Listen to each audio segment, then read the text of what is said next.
ya es tiempo de empezar con el tema de esta semana. ¿Sí? El tema se titula Método para despertar la conciencia. Las dos conciencias, objetiva y subjetiva. En esta ocasión vamos a platicar de cómo la manera en cómo percibimos la vida está condicionada por diferentes factores, lo cual generan algo que llamamos como la conciencia subjetiva, aquello que también podemos conocer como el sueño de conciencia. Y pues también vamos a ver cómo vamos a trabajar este sueño de conciencia.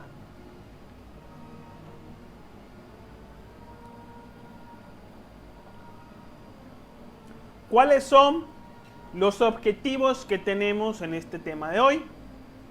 El primero, estudiar qué es el sueño de conciencia. Estudiar cómo se da el sueño de conciencia. Comprender cómo se forma la conciencia subjetiva. Conocer qué es la conciencia subjetiva. Conocer qué es la conciencia objetiva. Y conocer cómo despertar la conciencia, ¿sí? Esos son los planteamientos que vamos a estar estudiando con la intención de que al terminar esta conferencia podamos tener un poquito más de información que sea práctica y precisa para nuestra purificación álmica, para el regeneramiento humano, ¿sí? Entonces, vamos a ver la primera diapositiva. Vamos a ver qué tenemos el día de hoy.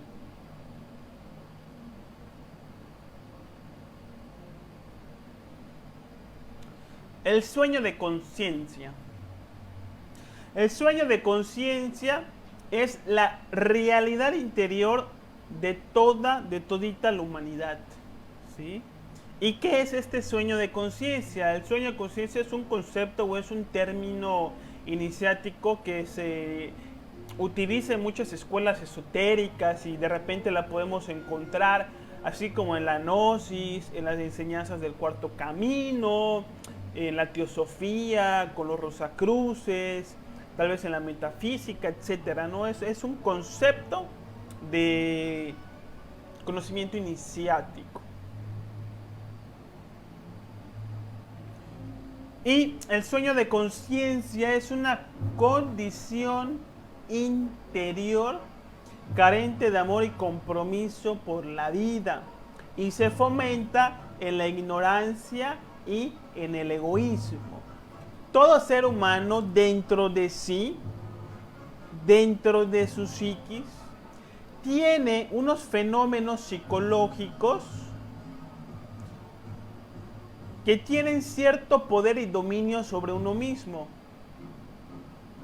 y que existen de una manera independiente a la voluntad de uno. Estos fenómenos psicológicos son conocidos como los defectos psicológicos, los pecados capitales, o aquí los llamamos los yoes psicológicos, ¿sí? ¿Como cuáles? Pues como la ira, como la mentira, como la codicia, como el temor, como el orgullo, como la preocupación, ¿sí? Tenemos aproximadamente 10.000 defectos psicológicos. Estos defectos psicológicos se activan en nuestra psiquis y nos hacen sentir la realidad de una manera condicionada por la actividad y por los intereses de determinado yo que está activo en nuestra psicología, ¿sí? Todos los yoes tienen algo en particular y es que proyectan ilusiones en la mente en donde la conciencia inocentemente se fascina y confunde estas ilusiones en la mente proyectadas por los defectos psicológicos con la realidad, ¿sí? Estas ilusiones mentales proyectadas por los defectos psicológicos nos hacen sentir de una determinada manera. Y la conciencia no alcanza a diferenciar que la manera en la que está sintiendo algo es por la actividad de un defecto psicológico y no por una circunstancia externa en sí.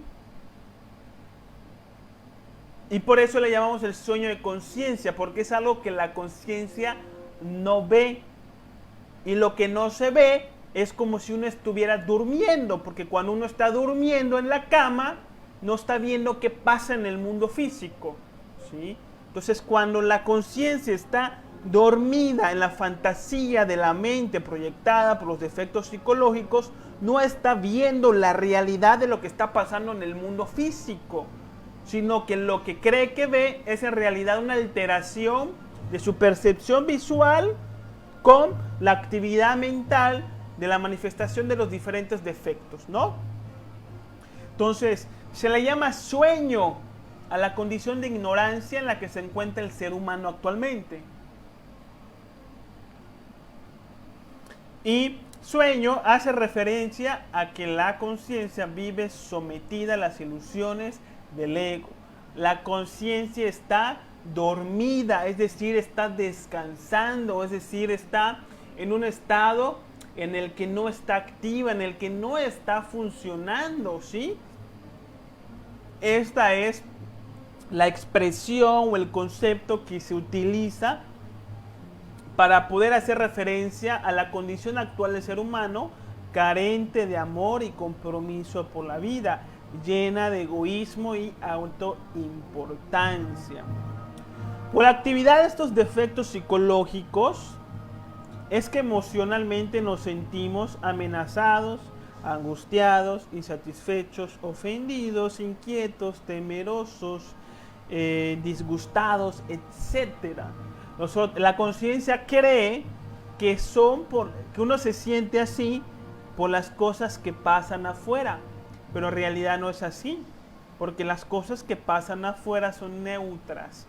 Son nuestras emociones, producto del funcionamiento mental, influenciado por los defectos psicológicos, los que nos hacen sentir de esta manera, ¿sí? Entonces, todos nosotros tenemos un sueño de conciencia, tenemos la conciencia dormida. ¿Y cómo podemos verificar esto? Para no aceptar conceptos huecos, para no ser creyentes y fanáticos. Hay que ser científicos, hay que aprender a evaluar, hay que aprender a verificar, comprobar y concluir, medir resultados, ¿no? Entonces, ¿cómo puedo saber si yo, fulanito de tal, tengo la conciencia dormida? Si en algún momento de mi vida me siento amenazado, angustiado, insatisfecho, ofendido, inquieto, temeroso, estoy dentro de un sueño de conciencia. Una persona con la conciencia despierta jamás se siente amenazado, jamás se siente angustiado y jamás se siente ofendido. Solamente las personas que tienen el sueño de conciencia, es decir, que tienen conciencia pero no la usan, entonces la conciencia está como que en reposo, descansando, durmiendo, ¿sí? Son las que se pueden sentir ofendidas, inquietas o temerosas. Y como todos nos sentimos así de alguna manera o en otra, en un grado o en otro, entonces concluimos que tenemos la conciencia dormida, ¿sí? Ahora lo interesante que vamos a ver en este tema es cómo se da ese proceso del sueño de conciencia en el cual hoy todos en el cual todos estamos el día de hoy.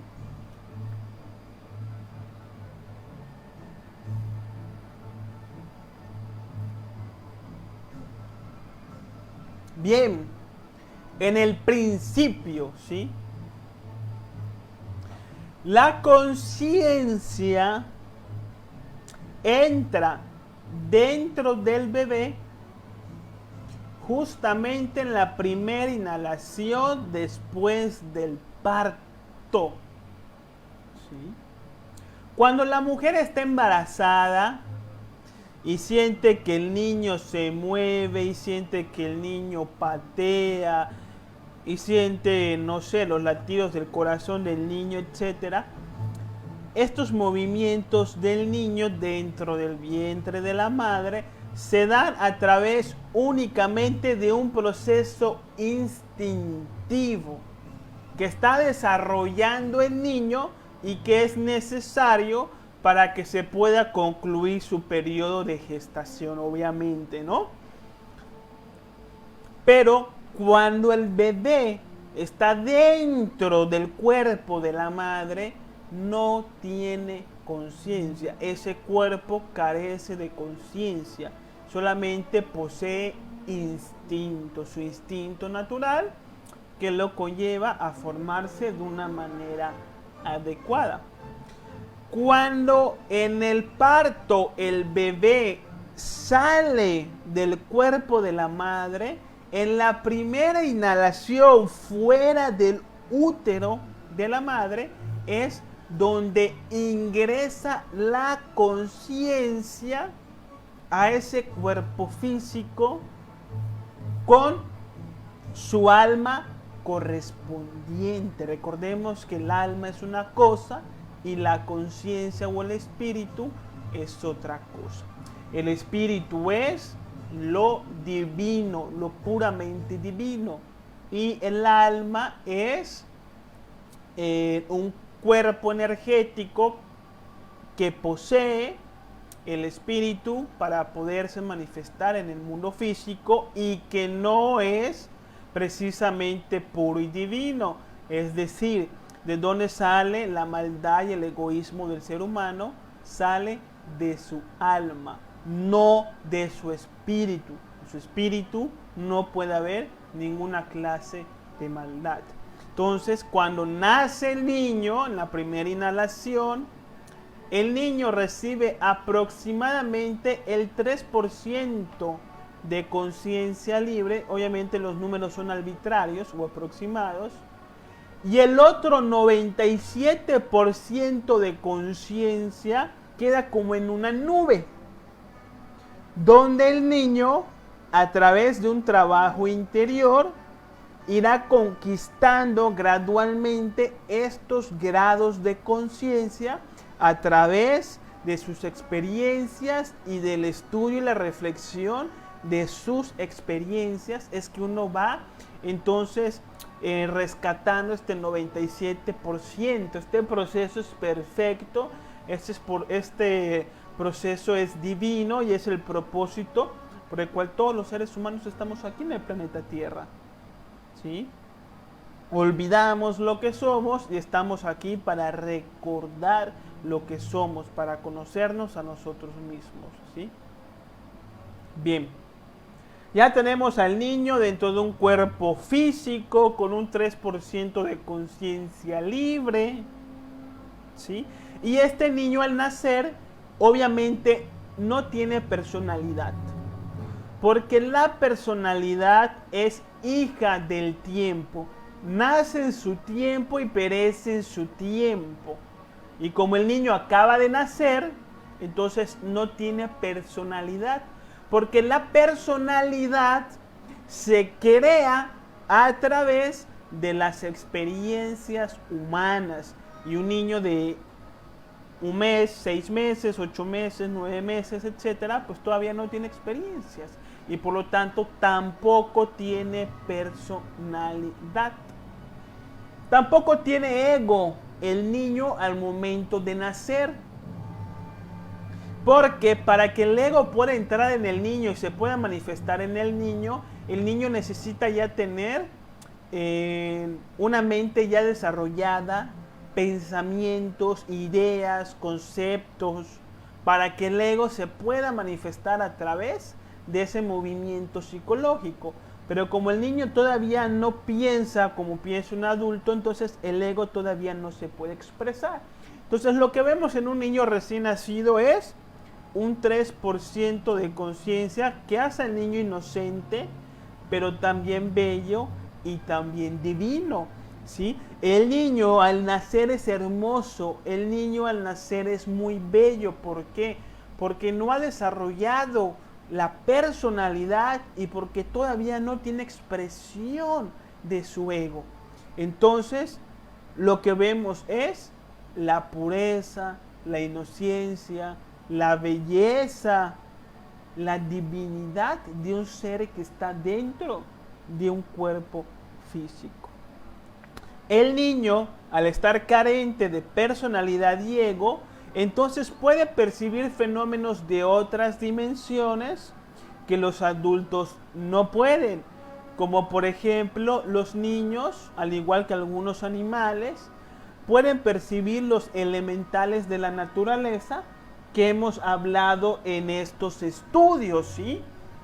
Las salamandras del fuego, los gnomos de la tierra, los silfos del aire, las ondinas o las sirenas del agua, ¿sí? Entonces, estos niños, estos bebés, pueden percibir, ¿sí?, las almas de las plantas y de los animales que se manifiestan como diferentes figuritas, ¿sí?, de hadas, de gnomos, etc. Y por eso vemos que a veces el niño se ríe y como que está jugando con alguien, y a veces decimos, tiene un amigo imaginario. Pero ojo, para que el niño pueda tener un amigo imaginario, necesita de su imaginación. Y para que pueda utilizar el niño su imaginación, necesita información. Si el niño no tiene información, no puede imaginar. Y si no puede imaginar, no puede tener amigos imaginarios. Entonces, un niño recién nacido no tiene amigos imaginarios porque su mente todavía no está lo suficientemente desarrollada para eso. Entonces, ¿con quién juega? ¿Con quién quiere hablar? ¿A quién ve? ¿Sí? Normalmente está hablando, jugando, intentando hablar, ¿no?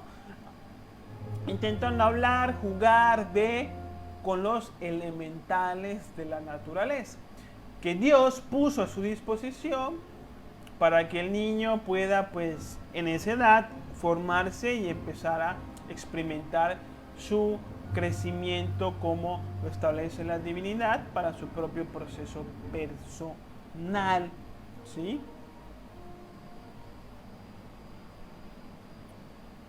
El ego, ¿sí? El ego del niño, al no poder entrar en el niño, ¿sí?, porque para que el ego pueda entrar en el niño y se pueda manifestar, el niño necesita desarrollar personalidad. Y la personalidad el niño la desarrolla aproximadamente hasta los 7 años de edad. Es un proceso gradual. Ahora con tanta tecnología se desarrolla mucho antes. A los 5 años ya el niño puede tener una personalidad completamente desarrollada. Entonces, pero mientras no llegue a los 5 años de edad, a los 4 o 5 años de edad, el ego no puede entrar en el niño y estos defectos psicológicos, que en su sumatoria llamamos egos, empiezan a girar alrededor del niño y viven alrededor del niño esperando que el niño desarrolle su personalidad para que entonces puedan entrar dentro de él. Y el niño a veces puede percibir, escuchar, ¿sí?, o ver a sus diferentes defectos psicológicos, y no solamente de él, sino también de los adultos, ¿sí? Y entonces es que el niño se asusta y empieza a llorar, ¿sí? Y tiene unas reacciones como de miedo, pero para el adulto no le está pasando absolutamente nada porque aparentemente el niño está en un lugar completamente seguro, ¿sí? Cuando el niño está llorando, creemos que tiene hambre o que tiene sueño, y a veces es por eso. Pero a veces ni tiene sueño, ni tiene hambre, y está llore, llore, llore, como que viendo algo. Posiblemente esté viendo algunos demonios que se están moviendo en la quinta dimensión, ¿sí? Y eso es un proceso completamente normal. En este caso, quien tenga un niño, por ejemplo, recién nacido y que perciba que el niño llora de manera extraña, ¿sí?, por las noches, por el día, etcétera, puede poner en el cuarto del niño un pentagrama como el que muestro aquí. Y con este pentagrama nosotros alejamos ciertas entidades negativas que se manifiestan en otras dimensiones y que tienden a asustar a los niños, ¿sí? O se puede utilizar también cualquier tipo de conjuración que nosotros hemos estudiado en el tema de las conjuraciones, ¿sí? Pero bueno, para regresar al punto de estudio, a los 7 años más o menos, ya que el niño desarrolla su personalidad, el ego entra dentro de él y se empieza a manifestar. Entonces ya el niño cuando tiene en esos tiempos 5, 6, 7 años, de repente como que pierden la inocencia, de repente como que pierden la belleza y se vuelven muy chantajistas y se vuelven malcriados y desobedecen a sus padres. Que algo bien interesante es, si el niño desobedece a su padre, ¿a quién está obedeciendo? Si el niño no le hace caso a su padre, ¿a quién le está haciendo caso? ¿Sí? Entonces es muy probable que si el niño no le hace caso a su padre, le esté haciendo caso a un determinado defecto psicológico rebelde que le está diciendo, no le hagas caso a tu papá está loco, ¿sí? Y entonces el niño empieza a manifestar esas conductas de rebeldía, porque ya el ego entra dentro de él.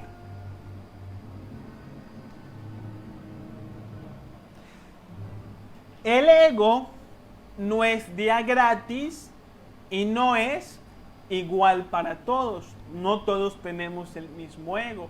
¿De dónde viene el ego? Que entra en nosotros cuando formamos nuestra personalidad en la infancia.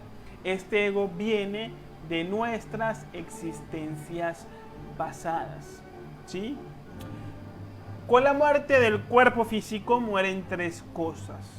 El cuerpo físico, obviamente, el cuerpo vital, ¿sí? Que también se le conoce como el cuerpo áurico, y la personalidad, que divaga por un tiempo alrededor del cementerio, pero que después perece, porque la personalidad nace con el tiempo y perece con el tiempo. Es aquello que conocemos como los fantasmas, ¿sí? Estas 3 cosas perecen, pero el ego, junto con la esencia divina, con el espíritu, pasan a la siguiente existencia. Nosotros traemos en esta vida, en esta existencia, los egos de nuestras existencias pasadas que no quisimos trabajar ni eliminar. Así que aquellas personas que creen que cuando se mueren pierden sus defectos psicológicos, pues no es así. No necesariamente es así. Estos defectos psicológicos pasan a una nueva existencia. Entonces vamos a poner un ejemplo, ¿sí? Una mujer que en su existencia anterior fue pero muy vanidosa y nunca trabajó estos yoes vanidosos, en su próxima existencia, si le toca ser mujer otra vez, porque a veces el alma cambia de género por cuestiones pedagógicos o de aprendizajes espirituales, si le toca ser mujer, para ejemplificar la foto, la imagen que tenemos en pantalla, cuando la niña desarrolla a los 6, 7 años su personalidad, entonces ingresa el yo vanidoso dentro de su psicología y entonces la niña ya tiene el deseo de maquillarse, el deseo de arreglarse, el deseo de verse más bonita poniéndose objetos de mercado encima de su cuerpo. Entonces ya vemos a la niña de 5, 6, 7 años, pues ahí con el lipstick, de mamá, con los polvitos de mamá, con los tacones de mamá, con la bolsa de mamá, y como que empieza a manifestar conductas que a veces como que la misma mamá puede darse cuenta que son conductas de adultos. Entonces dice, bueno, esta niña se está maquillando como adulta, pero ¿de dónde habrá sacado estos deseos? Lo saca, si no es de la televisión, es de sus defectos psicológicos provenientes de existencias pasadas. Normalmente es pues esta suma de estas dos influencias. ¿Qué es lo que pasa si un niño o una persona en esta existencia fuma mucho, tiene el yo fumador y no trabaja sobre este defecto? Entonces, cuando desencarna y pasa a un nuevo cuerpo físico, y a los 6, 7, 8 años que desarrolla su personalidad, entra el yo fumador, y entonces cuando ve unas cajetillas de cigarros por ahí, enseguida se activa ese defecto de la existencia anterior y le da el deseo de fumar. Y entonces ya vemos a los chavitos, como le decimos aquí en México, empezando con el vicio, empezando a fumar desde temprana edad, ¿sí? Y a veces hasta los mismos papás dicen, bueno, ya estos chamacos, ¿quién les enseñó a fumar? En muchas ocasiones ya traen el defecto psicológico de sus existencias anteriores, ¿sí? Y así el orgullo, la ira, la vanidad, la codicia, el temor, la preocupación, todos los defectos psicológicos que tenemos los traemos de existencias pasadas, y si no hacemos un trabajo interior, existencia tras existencia se van complicando cada vez más, se van manifestando con más fuerza y nos van haciendo sufrir cada vez más, ¿sí? Entonces, regresando al punto, el ego que adquiere el niño a formar la personalidad de la infancia proviene de sus existencias pasadas. No es día gratis y no es igual para todos, porque cada quien tiene sus determinados defectos psicológicos, ¿no? Y pues ya cuando entra el ego dentro del niño en su infancia, le desarrolla la personalidad, es cuando podemos hablar de la conciencia subjetiva.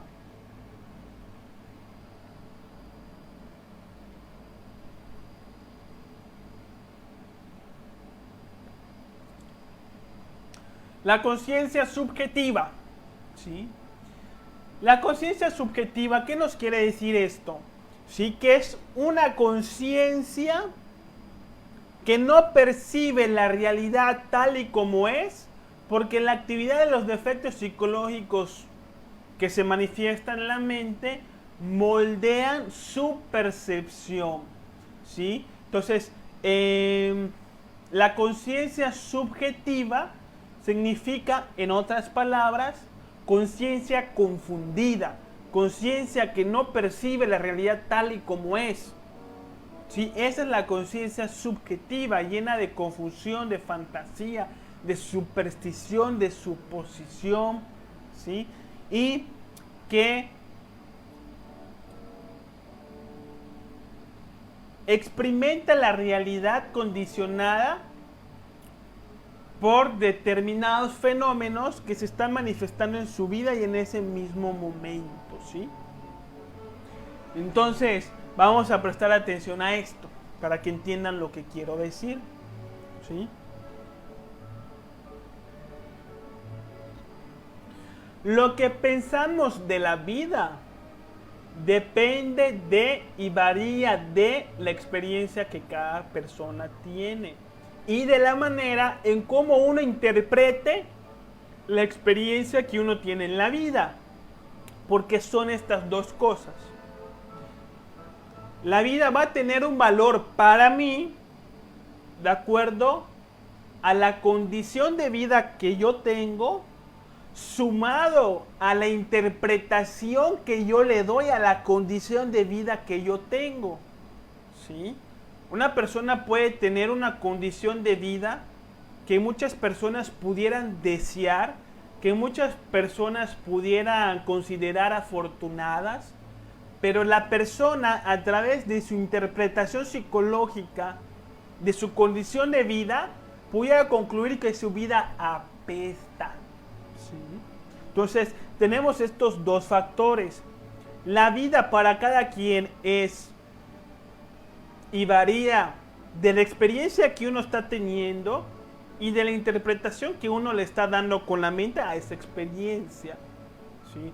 Por lo tanto, no vemos la vida como es, no vemos la vida de verdad, sino vemos la vida dependiendo de cómo nos esté tocando vivirla. Vamos a poner el ejemplo que vemos en la imagen. Tenemos aquí a dos niños. En las fotografías o en las imágenes vemos clarísimamente que la condición de los dos niños es completamente diferente. ¿Sí? El niño de la imagen de arriba se ve que tiene una condición existencial demasiado favorable o demasiado cómoda comparado con la condición existencial que está teniendo el niño de la figura de abajo, ¿sí? Que pareciera que tiene una condición de vida mucho más compleja y difícil que el niño que está arriba, ¿sí? Entonces, si nosotros tuviéramos a estos dos niños enfrente y le preguntáramos ¿qué es la vida? ¿Qué es la felicidad? ¿Ustedes creen que los niños nos darían la misma respuesta? ¿Ustedes creen que los dos niños pensarían absolutamente lo mismo? Lo más razonable y lo más lógico es que no. Que cada niño va a pensar dependiendo de la vida que le haya tocado vivir. Su pensamiento está condicionado por su experiencia y por la interpretación que le dé a su experiencia. Entonces, no podemos ver la vida de verdad tal y como es, porque nuestros conceptos y nuestras creencias no permiten que conozcamos la realidad de la vida.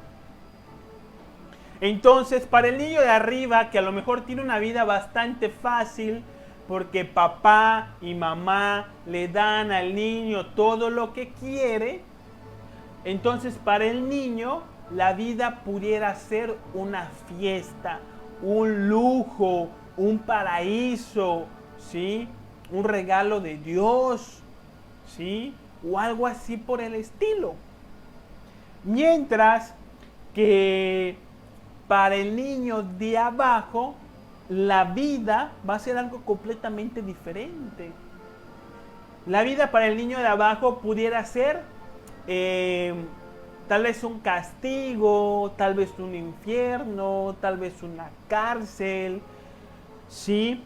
Tal vez un lamento, ¿sí? Puede pensar que la vida es un castigo en donde uno viene a sufrir, etcétera. Son ejemplos, ¿no? Entonces, vean de cómo se empieza a formar la conciencia subjetiva por las experiencias y por la interpretación que uno le da a sus experiencias de acuerdo a sus costumbres, cultura, conceptos y creencias. Entonces ya no vemos las cosas como son, sino vemos las cosas a través de nuestro propio ego y de nuestro propio condicionamiento. Es algo completamente normal, ¿no? Entonces, con la manifestación de los egos, alteramos los fenómenos de la vida y ya no los percibimos tal y como son. Entonces, con la actividad de la ira, Podemos sentir que la gente está siendo muy agresiva con nosotros, pero en realidad a lo mejor la gente no está siendo agresiva. Nosotros estamos alterando esa realidad a través del defecto de la ira activo en nuestra psicología, que nos está engañando y que nos está haciendo creer eso. Con la pereza activa en un momento dado, podemos creer que realizar determinada actividad es injusta. ¿Por qué yo? ¿Por qué siempre yo que lo haga otro? Sí, pero no es que la actividad sea injusta.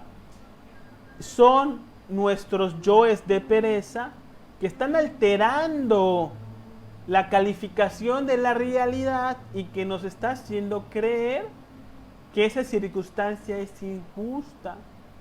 Con los celos podemos creer que nuestra pareja nos está engañando, pero a lo mejor esto no es así. Es un producto de nuestra fantasía, de nuestra ilusión. Entonces, esta es la conciencia subjetiva, la conciencia que no percibe las cosas tal y como son, porque la actividad de los yoes engañan a la conciencia con suposiciones, recuerdos, conceptos, fantasías, y la conciencia no puede discernir la realidad de la vida con la fantasía de la actividad de un determinado defecto psicológico. ¿Sí? Así se va formando la conciencia subjetiva y así nos encontramos donde estamos.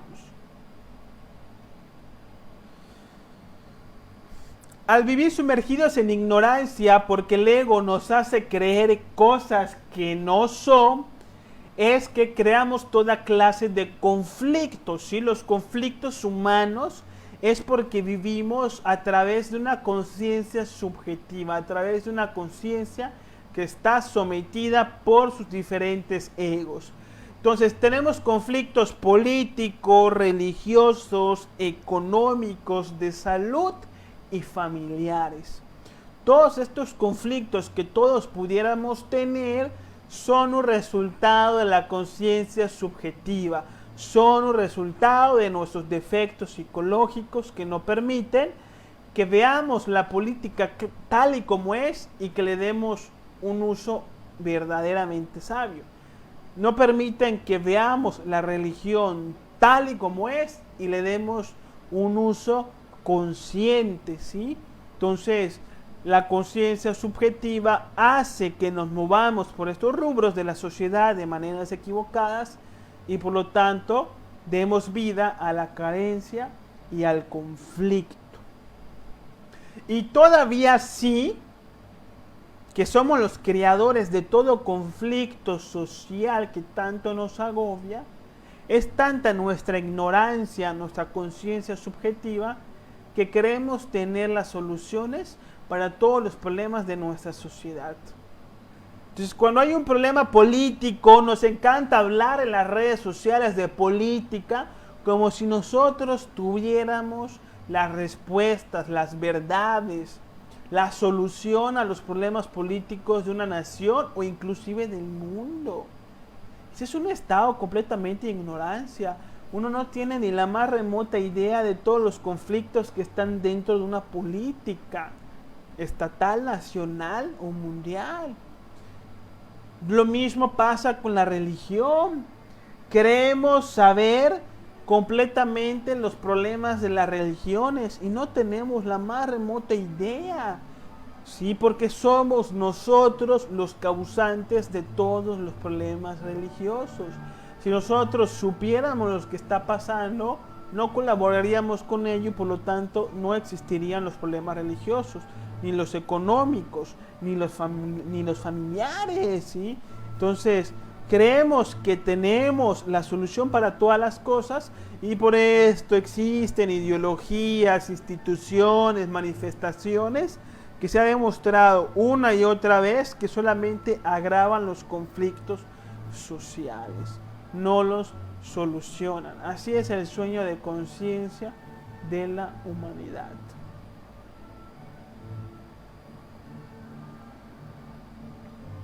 ¿Y qué es la conciencia objetiva? La conciencia objetiva es la capacidad innata de percibir las verdades con la vida, con la conciencia, no con la mente, sino con el corazón, ¿sí? Con el espíritu, más allá de la dualidad, de lo bueno y de lo malo, de lo que me conviene y de lo que no, ¿sí? La conciencia objetiva es ver las cosas tal y como son. Cuando nosotros podemos percibir los fenómenos de la vida sin agregarles, ni quitarles, ni calificarlos con la mente, de ninguna manera. Cuando pasamos los fenómenos que percibimos en la vida a nuestros conceptos de la mente, se vuelve conocimiento subjetivo. Con la mente lo que hacemos es desbaratar la realidad y distorsionarla de una manera conveniente para nosotros. Eso es lo que hacemos, ¿sí? Entonces, cuando nosotros podemos observar un fenómeno sin que la mente intervenga calificando, juzgando, etiquetando, comparando, sino solamente ver esa escena, entonces la misma recepción consciente y objetiva nos puede brindar una información que llamamos intuición y que después nos puede llevar a la inspiración. Ejemplo. Vemos a una pareja peleando en la calle, ¿sí? Vemos que la mujer le está haciendo un escándalo al hombre en medio de la calle y le está diciendo todo tipo de cosas, todo tipo de groserías, y uno está ahí. Entonces, ¿qué es lo que hacemos normalmente? Observamos, nos percatamos de la circunstancia y luego llevamos la circunstancia a nuestra mente y empezamos a suponer qué es lo que está pasando. Seguramente el hombre está engañando a la mujer, seguramente el hombre no está pagando la manutención de su hijo, seguramente el hombre le faltó al respeto, seguramente la mujer está borracha y empezamos a suponer cuál es la razón, el motivo por la cual estas dos personas están discutiendo. Y cualquier cosa que pensemos ya es conciencia subjetiva, porque en realidad no conocemos las razones por las cuales las otras personas hacen lo que hacen, ¿sí? Y otra cosa que hacemos con la mente cuando nos percatamos de la circunstancia es empezar a criticar, ¿no? ¿Qué les pasa? ¿Cómo se pueden comportar así en medio del público, enfrente de su hijo? Deberían de hacer esto, deberían de hacer lo otro, y empezamos con los deberían, completamente subjetivo, ¿sí? ¿Cómo quedaría lo objetivo? Sería algo más o menos así. Nos percatamos de que dos personas están discutiendo en la vía pública.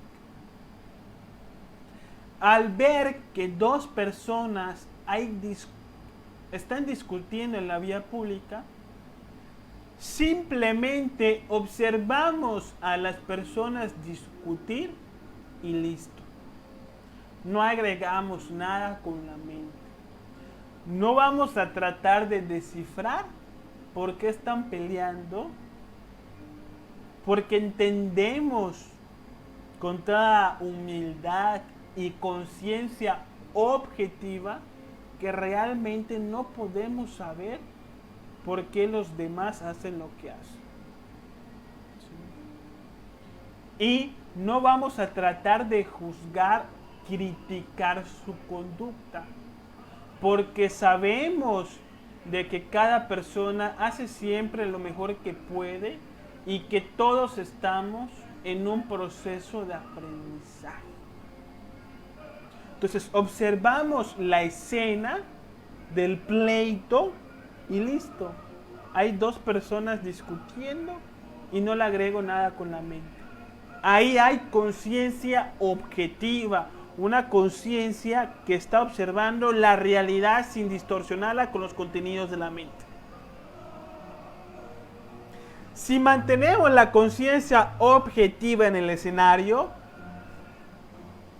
entonces puede venir la intuición, que es una información consciente que nos va a revelar nuestro ser para que nosotros podamos aprender algo de acuerdo a lo que estamos viendo.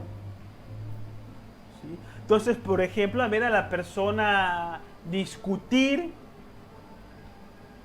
no vamos a pensar, pero nos puede venir la información de los mundos superiores que nos revelan algo. ¿Sí? Entonces eso no se le puede venir en el corazón. Por eso es importante trabajar con el espíritu. ¿Sí? Y listo. ¿Sí? Ahí uno obtiene un conocimiento objetivo y que está plasmando una realidad de la vida de ese momento. ¿Sí?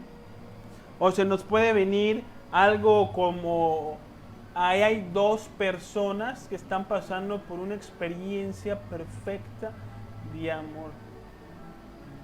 ¿Sí? Es perfecto ese pleito y que vivan su experiencia y ojalá se superen a través de ella. Y entonces viene después la inspiración, ¿sí? Donde la inspiración es la intuición, pero ya con sentimiento, ¿sí? Entonces viene en uno la inspiración de cuando yo me sienta disgustado, voy a aprovechar esa oportunidad para mejorar como ser humano. Entonces, listo, ahí uno, por tener la conciencia objetiva, obtiene una sabiduría de esa circunstancia. Ese es un ejemplo de conciencia objetiva y espero haberme explicado. Vamos con lo próximo. Vamos a poner ejemplos entre conciencia objetiva y conciencia subjetiva. En la imagen de arriba tenemos una mujer, algo así más o menos como modelando, ¿no? Cuando un adulto ve a la mujer, no ve a la mujer tal y como es, sino ve a la mujer a través de sus prejuicios, de sus estereotipos físicos y de sus estándares de belleza. Entonces, cuando el adulto ve a la mujer, ¿sí? No solamente la ve, sino que la califica, la compara, la critica o la desea. No solamente ve a la mujer, sino que hay una expresión de su propio condicionamiento. Mientras, por ejemplo, un niño que todavía no tiene ego, cuando ve a una mujer, ve solamente una mujer. El niño que todavía no tiene estereotipos físicos ni egos de lujuria, cuando ve a una mujer no le puede dar una calificación. No puede decir está muy guapa, o está más o menos, o está 2-2, le faltan chichis. El niño no hace eso. El niño ve a la mujer y lo que ve es simplemente una mujer. Eso es conciencia objetiva. Mientras que la conciencia subjetiva del adulto es, le falta el chichi, si estuviera un poquito más alta, porque tiene minifalda, a lo mejor va a ver al amante de su trabajo, ¿sí? Allá hay conciencia subjetiva, conciencia dormida, ¿no? Ejemplo número 2. Un coche estrellado en un poste. El adulto cuando ve al coche estrellado en un poste, enseguida con sus conceptos subjetivos y egocéntricos en donde se cree adivino o se cree Dios, una potencia omnipresente que todo lo ve y que todo lo sabe, ¿sí? Empieza a deducir qué fue lo que pasó. Y empieza a decir, seguramente esta persona venía manejando, venía alcohólico, venía viendo, obviamente venía manejando, ¿no? Seguramente esta persona venía mirando su teléfono. O seguramente esta persona venía escuchando música. O seguramente esta persona venía alcoholizada. Esta persona seguramente quiso esquivar un perro, porque aquí las llantas manifiestan que como que esquivó algo, ¿sí? Y se ve que dio una vuelta así 360, se ve que vino de esta calle y pasó esto, pasó lo otro, y por eso se estrelló con el coche. Qué persona más inconsciente, qué persona más egoísta, qué persona más irresponsable. Ojalá y así aprenda. ¿Sí? Entonces con la mente empezamos a formar una película donde nosotros nos creemos nuestras propias suposiciones y luego empezamos a hablar y a discutir con los demás porque nosotros supuestamente conocemos qué es lo que pasó, y cuando otro dice algo diferente, entonces debatimos con él y lo queremos ridiculizar, haciéndole ver que nosotros somos los que tenemos la razón. Esto es la ignorancia en la cual nos encontramos absolutamente todos. Creemos, creer, saber por qué pasan las cosas, cuando en realidad no tenemos la más remota idea. Pero ¿cómo lo ve un niño que todavía no tiene ego? Cuando el niño ve el coche estrellado en el poste, solamente ve un coche estrellado en el poste. No le añade nada absolutamente a la escena. ¿Qué hay? Un coche estrellado en el poste y nada más. Esto es conocimiento objetivo, lo que es real, lo que nos consta a todos, lo que se puede palpar. Esa es la conciencia objetiva del niño que todavía no tiene ego y por lo tanto todavía puede percibir la realidad tal y como es. Mientras que el adulto, como menciono, siempre se la pasa fantaseando con cosas que no son realidad, ¿sí? Y bueno, vamos a hablar ahora método para despertar la conciencia. Vamos a dar una clave, les vamos a dar una práctica, cómo despertar la conciencia, cómo sacar la conciencia de la subjetividad del ego y centrarla en la realidad de la vida, de lo que está pasando.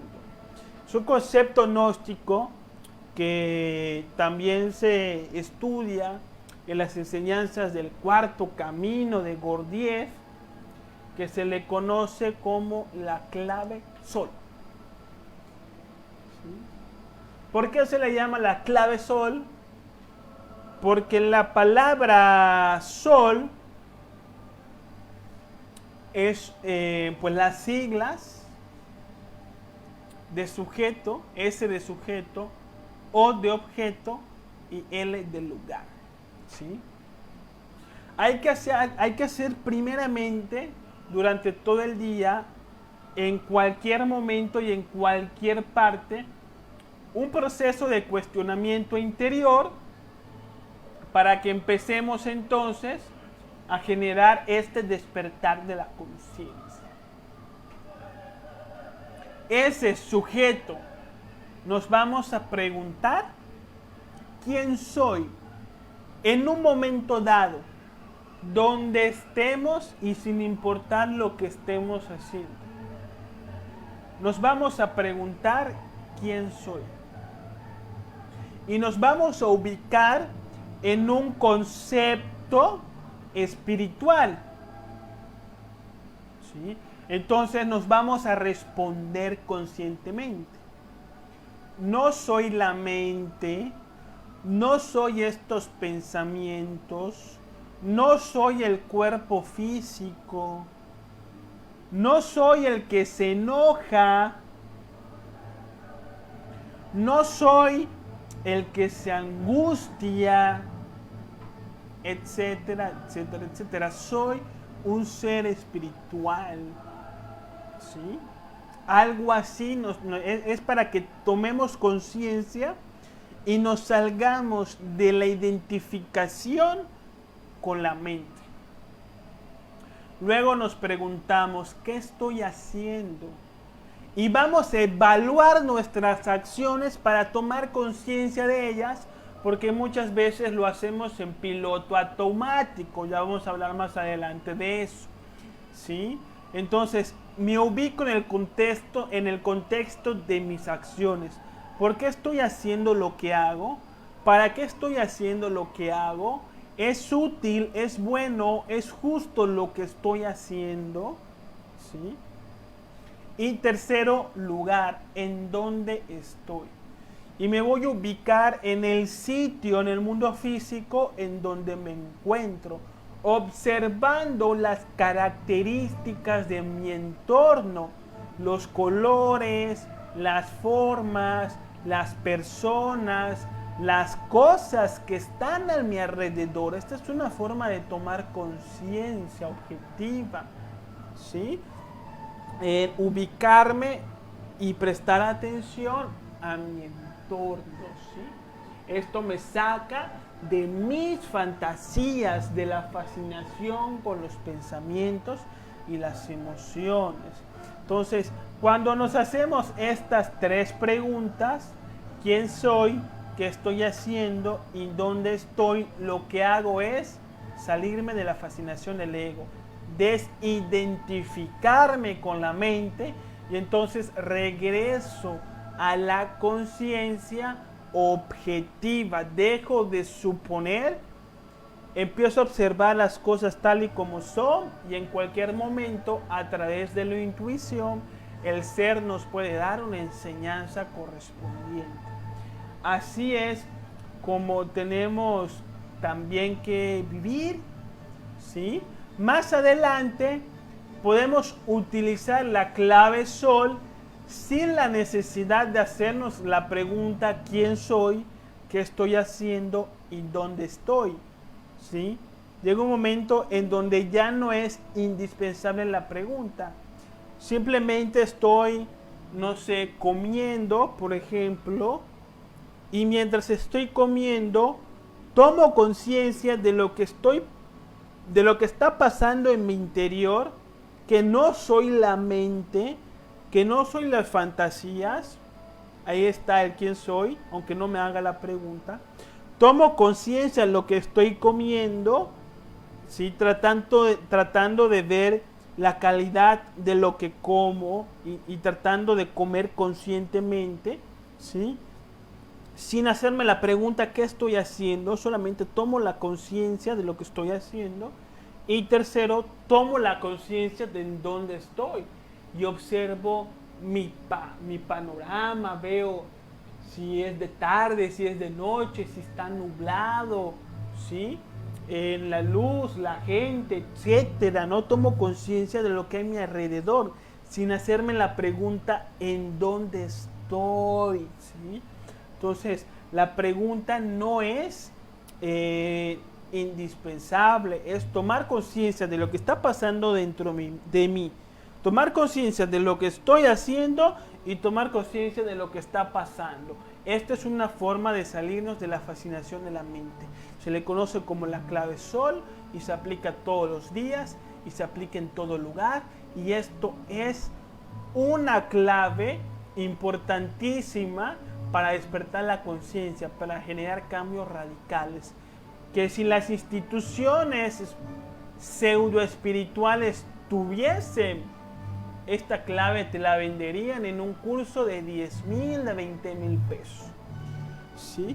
pero aquí se las damos de manera gratuita porque somos altruistas y no tenemos otra intención que no sea de compartir las herramientas precisas para el despertar de la conciencia.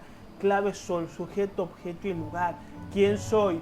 No soy mis posesiones, no soy mis recuerdos, no soy mis opiniones, no soy mis creencias, mis títulos, mi nacionalidad, mis ideales, como se muestra en la imagen. Soy un ser espiritual, de luz, de amor, de conciencia y de sabiduría, ¿sí? Entonces, esto es la clave Sol. Y por último, para despedirme, decía el Maestro Jesús: de cierto les digo que si no vuelven a ser como niños, no entrarás en el reino de los cielos. Mateo 18, parte 1-11, ¿sí? Entonces, ¿a qué se refiere el Maestro Jesús? A volver a ser como niños. Obviamente no está hablando de la niñez en términos fisiológicos, que volvamos a ser bebés, que podamos rejuvenecernos de manera en que podamos ser niñitos. No está hablando de la niñez del cuerpo físico, sino de la niñez del alma. Recordemos que los niños tienen conciencia objetiva, no subjetiva. Entonces, cuando el Maestro Jesús dice que tenemos que ser como niños para volver a entrar al reino de los cielos, quiere decir el Maestro Jesús que tenemos que volver a la conciencia objetiva, a percibir a las cosas de la vida con el corazón y no con los prejuicios de la mente, ¿sí? Entonces, hay que trabajar en el despertar de la conciencia, porque esto es la clave para conocer la realidad de los mundos superiores que enseñaba el Maestro Jesús y que enseñaban todos los maestros de filosofía iniciática. Hasta aquí mis palabras, hermanos míos. Así que si tienen dudas, que las hagan, ¿sí? Para darles una respuesta. Vamos a ver qué tenemos por acá.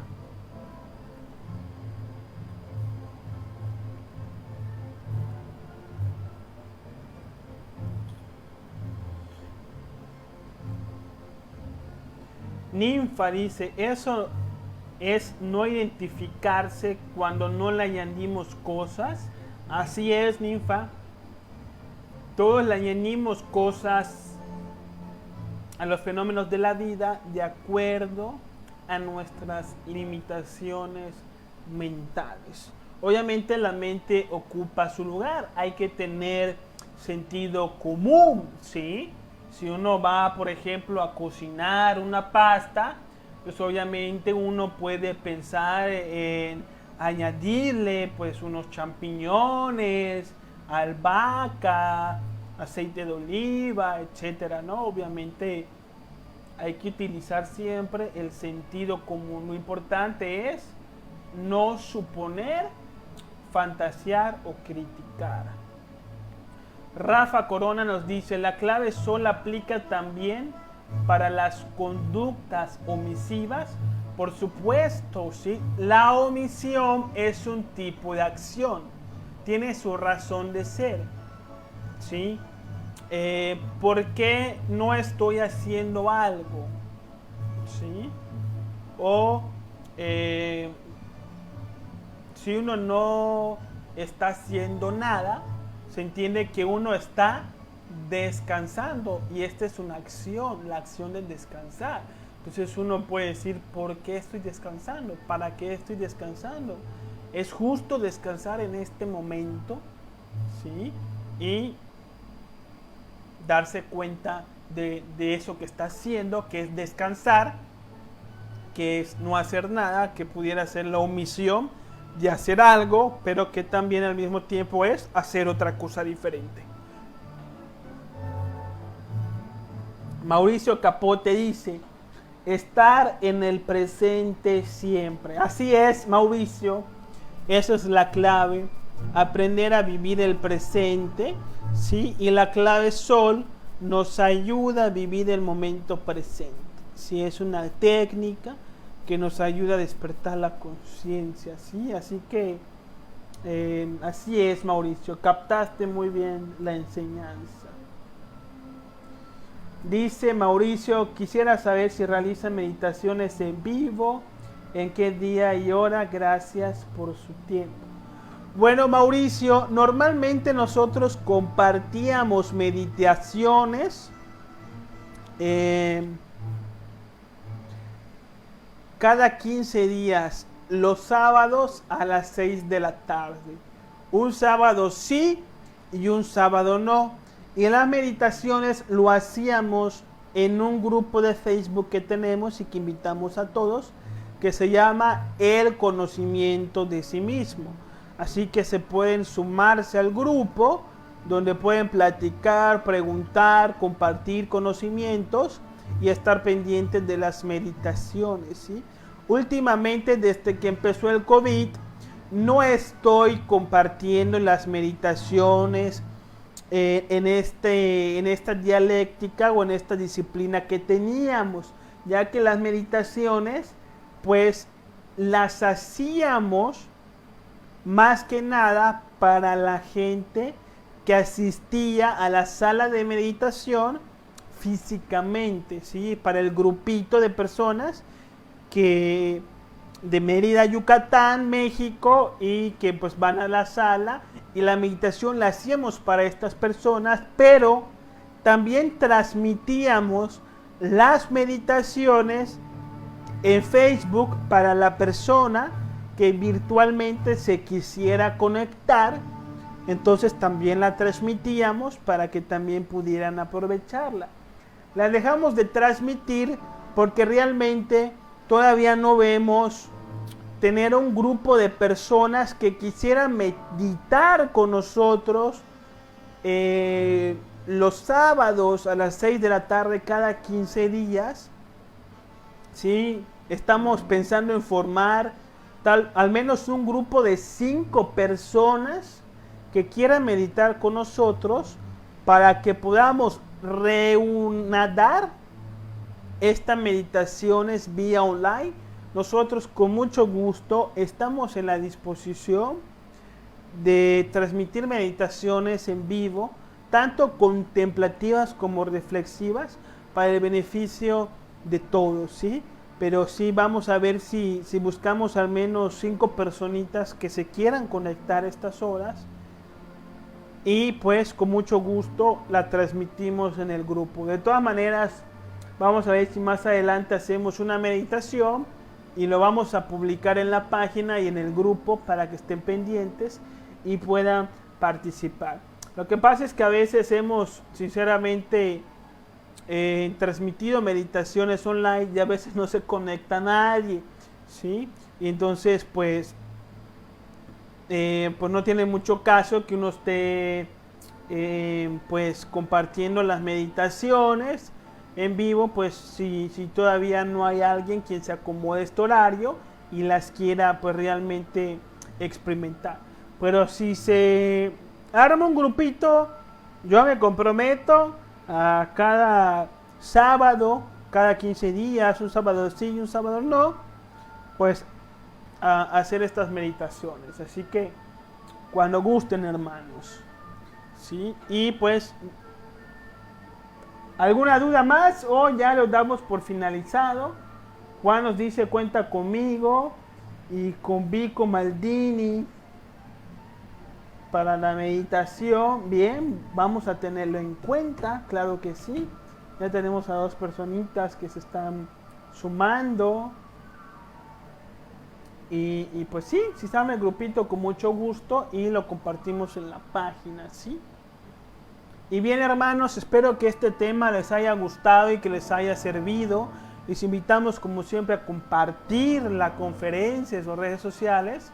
Mi nombre es Víctor Guzmán González, estoy muy contento de haber estado con ustedes y nos vemos el próximo jueves a las 7:30 de la noche, ¿sí? Andrea Sánchez nos dice gratitud y bendiciones.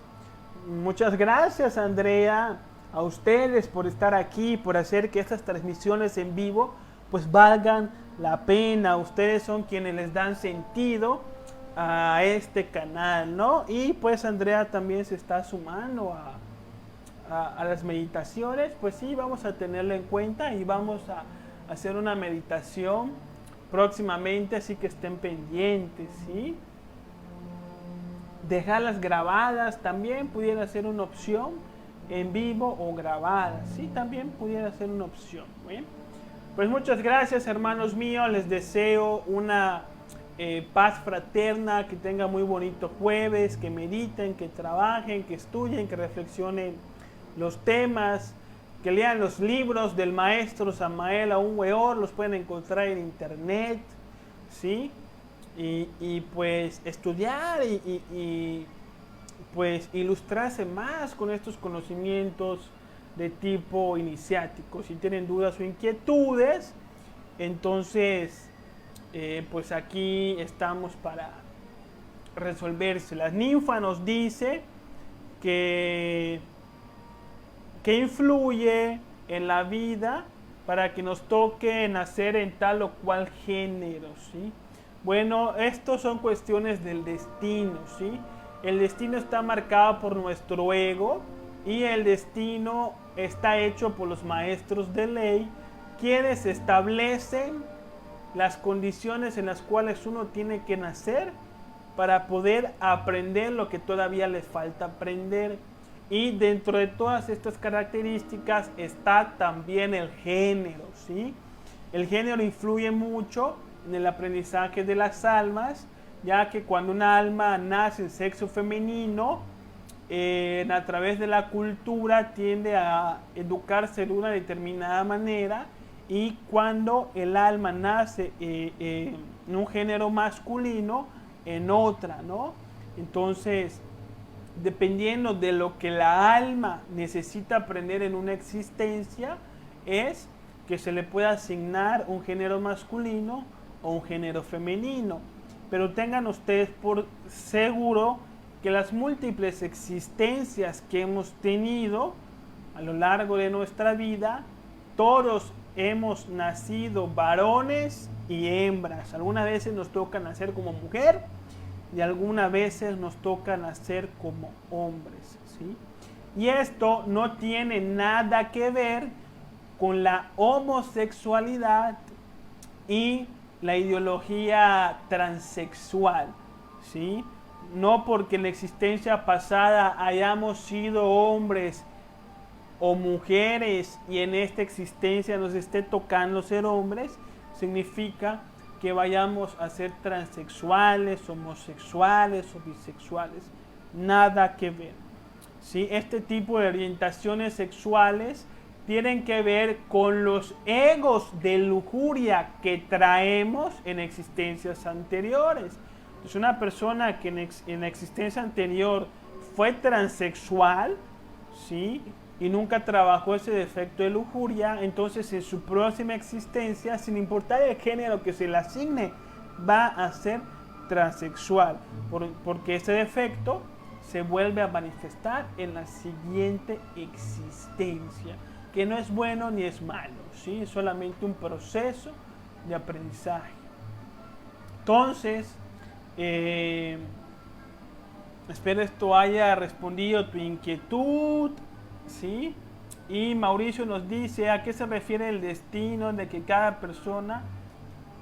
El conocimiento subjetivo se refiere al destino de cada persona que vive en el mundo físico. Así es, Mauricio. Sí, el conocimiento subjetivo está relacionado con el destino que a cada quien le toca vivir y la interpretación de él. Sí, así es. Muy bien, Mauricio Capote, le captaste muy bien. Muchas gracias a todos. Ahora sí me despido con un fuerte abrazo y que tengan pues muy bonita noche, hermanos. Paz, fraterna y profunda.